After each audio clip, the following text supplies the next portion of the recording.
나는 그렇게까지 안 썼어. 카드 명세서를 들여다보며 박종수 씨는 몇 번이고 중얼거렸습니다. 하지만 현실은 달랐습니다. 연금은 턱없이 부족했고 통장 잔고는 매달 바닥을 드러냈습니다.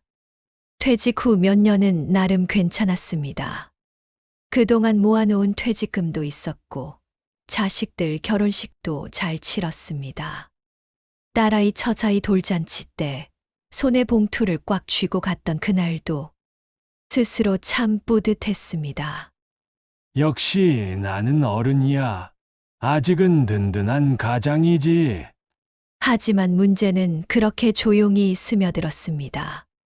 고급 건강식품을 끊지 못했고 손주들이 올 때마다 마트에서 몇만 원어치씩 장을 봤습니다. 할아버지니까 이 정도는 해야지. 그 말이 습관처럼 핑계처럼 입에 붙었습니다. 그러다 어느 날 전기요금 고지서를 들고 한참을 멍하니 앉아 있었습니다. 이건 진짜 갚을 수 있을까? 그제야 알았습니다. 가난은 한순간에 오는 게 아니라 조용히 조금씩 무의식적인 소비 습관에서부터 시작된다는 것을요.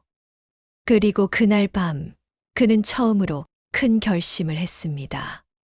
살면서 단 한 번도 돈 이야기를 꺼낸 적 없던 큰아들에게 전화를 걸기로 말이죠. 아버지, 웬일이세요? 갑자기. 영수는 반가운 듯 웃었지만 종수 씨는 웃는 얼굴을 보며 마음이 더 무거워졌습니다. 따뜻한 차를 건네받고 아들이 잠시 자리를 비운 틈에 종수 씨는 몇 번이고 입술을 깨물었습니다. 결국 그는 눈을 피한 채 조심스럽게 말을 꺼냈습니다. 영수야, 아버지가 이번 달 생활비가 좀 부족해서 말이다. 혹시 조금만 도와줄 수 있겠니? 순간 아들의 표정이 굳는 게 보였습니다.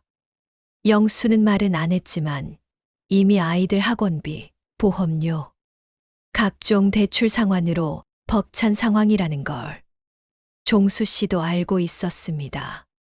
잠시 침묵이 흐른 뒤 영수가 말했습니다. 네, 아버지. 이번 달은 좀 빠듯하긴 한데 어떻게든 해볼게요. 말은 그렇게 했지만 종수 씨는 아들의 어깨가 무겁게 처지는 걸 느꼈습니다. 집으로 돌아오는 길, 종수 씨는 아무 말도 하지 못했습니다. 그리고 그날 밤, 자신이 아버지로서의 자존심을 내려놓은 것이 이토록 가슴 아플 줄은 몰랐습니다. 그는 생각했습니다. 내가 왜 이렇게 됐을까? 젊을 때 그 돈을 조금만 더 신중하게 썼더라면. 한때 그는 후배들에게 밥을 자주 샀습니다. 내가 선배니까 이 정도는 해야지. 체면도 있었고 자부심도 있었지만 이제와 돌이켜보면 그건 불필요한 소비였습니다. 회식 자리에서 계산을 맡았고 명절이면 친지들에게 비싼 선물을 챙겼습니다. 한 번 갔던 해외여행이 너무 좋아 자주 다녔고 손주 생일이면 새 장난감을 사들고 찾아갔습니다. 그게 다 사랑이고 의무라고 생각했지. 하지만 그 사랑이 지금은 자식들에게 짐이 되고 있었습니다. 며칠 뒤 종수 씨는 딸 영희의 집을 방문했습니다. 손녀가 좋아하는 과자를 몇 봉지 사들고 가긴 했지만 이번엔 정말 망설였습니다. 자식에게 또다시 손을 버려야 한다는 현실이 가슴을 먹먹하게 만들었습니다. 아빠 왔다. 손녀가 반갑게 달려와 안겼습니다.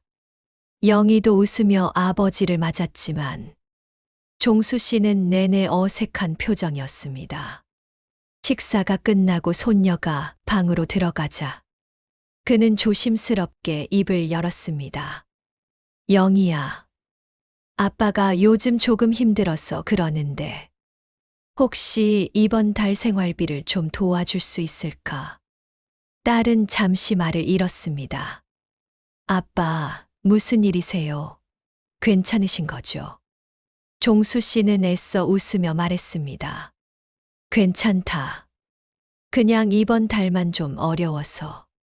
나중에 갚을게. 영희는 눈시울이 붉어졌습니다. 물론이에요, 아빠. 제가 어떻게든 해볼게요. 하지만 종수 씨는 그 말이 위로가 되지 않았습니다. 딸에게 손을 벌리는 자신이 너무 작고 초라하게 느껴졌습니다. 집으로 돌아오는 길, 그는 문득 자신의 젊은 시절 소비 습관을 떠올렸습니다. 그때 그는 잘 나가는 직장인이었습니다. 정장을 입고 명품 가방을 들고 최신 스마트폰을 늘 손에 쥐고 있었습니다. 이미지 관리는 경쟁력이다. 그 말을 핑계로 그는 수백만 원짜리 시계를 사고 유행 따라 옷을 사고 차를 바꾸고 가족 여행도 자주 떠났습니다. 아이들 어릴 때 추억을 많이 남겨줘야지. 그 마음은 순수했지만 소비는 컸습니다. 비싼 리조트, 고급 뷔페, 기념품 쇼핑까지. 언제나 이번 한 번쯤은 이라는 말로 합리화했습니다. 그리고 자녀들이 결혼할 때, 집을 살 때, 손주 돌잔치를 할 때, 그는 아무리 힘들어도 도와줬습니다. 아버지라면 이 정도는 해야지. 하지만 지금 그는 깨달았습니다. 그 해야지라는 말들이 자신의 노후를 잠식해왔다는 것을요. 그날 밤 종수 씨는 불이 꺼진 거실에 혼자 앉아 있었습니다. 방 안에서 시계 초침 소리만 또렷하게 들렸습니다. 자식에게 손을 벌린 자신이 너무 한심하게 느껴졌습니다. 나는 왜 이렇게 살았을까?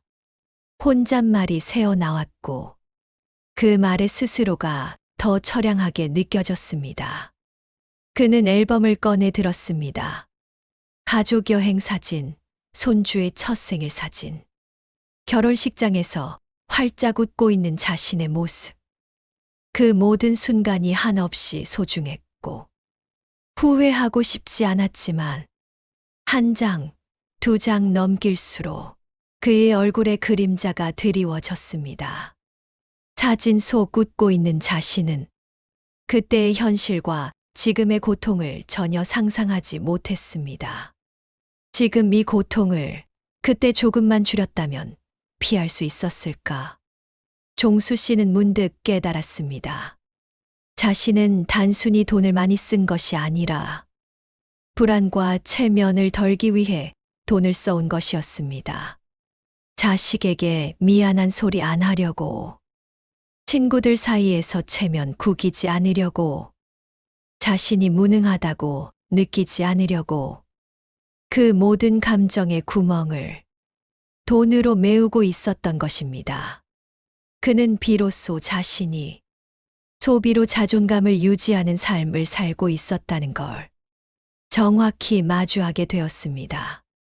그리고 그날 밤, 종수 씨는 조용히 다짐했습니다. 이제부터는 다른 방식으로 살아가 보자. 덜 가지더라도, 덜 쓰더라도, 자존심은 지키되 자식들에게 짐이 되지는 말자. 그 다짐은 작고 조용했지만 그의 인생을 바꾸는 전환점이 되었습니다. 다음 날 아침, 종수 씨는 처음으로 지출 노트를 꺼냈습니다. 커피, 택시, 선물, 잡. 그동안 신경 쓰지 않았던 작은 소비들을 하나씩 적어 나갔습니다. 처음에는 어색했지만 그 작업은 그의 삶을 하나하나 되돌아보는 시간이기도 했습니다. 어제 산 영양제 정말 필요했나? 택시 대신 한 정거장 걸으면 내 무릎이 좋아지지 않을까? 그는 점점 돈이 아니라 습관을 바꾸기로 결심했습니다. 마트에 가도 무조건 시비를 담지 않았고 명절 선물도 가격보다 진심을 담기로 했습니다. 손주에게는 장난감 대신 직접 만들어준 할아버지 노래 동화책을 선물했습니다. 놀랍게도 손주는 그 책을 밤마다 껴안고 잠든다는 얘기를 들었을 때 종수 씨는 처음으로 가슴이 뭉클했습니다. 그리고 또 하나. 그는 동네 경로당에서 자원봉사를 시작했습니다. 몸이 힘들긴 했지만 사람들과 나누는 시간 속에서 그는 잊고 있던 자존감을 다시 되찾기 시작했습니다.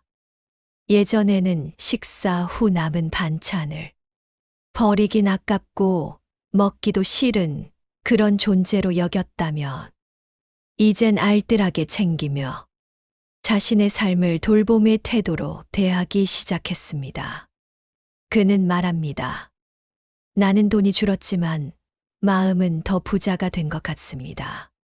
조금 불편해도 조금 덜 가져도 예전보다 훨씬 평안한 하루하루가 이어졌습니다. 종수 씨의 변화는 조용히 그러나 분명하게 주변에 전해졌습니다. 며느리는 말했습니다. 아버님 요즘 많이 밝아지셨어요. 무슨 좋은 일 있으세요? 딸영이는 영상통화에서 종수 씨가 직접 만든 반찬 사진을 보여주자 깜짝 놀라며 웃었습니다. 아빠, 이젠 요리까지 하세요. 진짜 멋지다. 사실 그는 뭔가를 더 하려고 애쓴 게 아니었습니다. 다만 조금 덜 쓰고 조금 더 움직였을 뿐인데 그 속에서 자신도 몰랐던 삶의 활력이 다시 피어나고 있었습니다. 한 달에 몇 번씩 손주와 공원을 걷고 근처 도서관에서 책을 빌려 읽으며 자신만의 시간을 채워갔습니다. 그리고 무엇보다 자식에게 손 벌리는 아버지라는 자책감이 서서히 스스로를 지키는 어른이라는 자긍심으로 바뀌고 있었습니다. 어느 날 큰아들 영수가 조심스레 말했습니다. 아버지, 요즘엔 생활 괜찮으세요? 전보다 훨씬 편안해 보이세요. 종수 씨는 조용히 고개를 끄덕였습니다. 그래, 영수야. 이젠 많이 나아졌단다. 더 바라지도 않는다. 지금 이만하면 충분하다. 그 말 속에는 소비에서 벗어난 자유, 자식들에게 짐이 되지 않는 안도, 그리고 삶을 주체적으로 살아간다는 늠름한 어른의 품격이 담겨 있었습니다. 그는 더 이상 어떻게 버텨야 하지가 아니라 오늘은 어떻게 잘 살아볼까를 생각하며 하루를 시작했습니다. 노후란 모아놓은 숫자만으로 버티는 시간이 아니라 내가 어떤 태도로 살아가느냐에 달린 것임을 그는 뒤늦게 깨달았습니다. 종수 씨는 이제 말합니다. 젊었을 땐 많이 가지는 게 부러웠지만 이제는 덜 가지고도 괜찮은 마음이 더 소중해졌습니다. 그가 깨달은 진리는 단순했습니다. 돈이 없어서 가난한 것이 아니라 잘못된 소비 습관이 삶을 점점 가난하게 만든다는 것. 무의식적으로 반복해온 씀씀이, 체면이라는 이름의 소비, 사랑이라는 착각 아래의 과잉 지출. 이 모든 것이 결국 노후의 자존심을 갉아먹고 있었던 것입니다. 하지만 그는 늦게라도 멈췄고 돌아섰고 다시 걸어가기 시작했습니다. 늦었다고 생각했지만 그 시간이 바로 시작하기 가장 좋은 때였다는 걸 이제는 누구보다 잘 압니다. 그는 어느 날 메모지에 이렇게 적었습니다. 소박하게 그러나 당당하게 살자. 나는 여전히 살아갈 수 있고 내 삶은 아직 끝나지 않았다. 그 말은 이 영상을 보는 여러분에게도 전하고 싶은 진심입니다. 늦지 않았습니다. 지금이 바로 당신의 노후를 새롭게 디자인할 시간입니다. 아리스토텔레스는 말했습니다. 훌륭한 삶은 많은 것을 소유한 사람이 아니라 적게 필요로 하는 사람에게 주어진다. 소크라테스도 말했습니다. 가장 적게 만족하는 사람이 가장 큰 부자다. 여러분, 돈이 아니라 삶의 태도를 바꾸는 용기. 그것이 바로 가장 확실한 노후 자산입니다. 이 이야기가 여러분의 삶에 작은 울림이 되었기를 바랍니다. 이 영상이 마음에 드셨다면 구독과 좋아요, 그리고 알림 설정을 눌러주세요. 더 깊이 있고 따뜻한 이야기로 또 찾아뵙겠습니다. 감사합니다.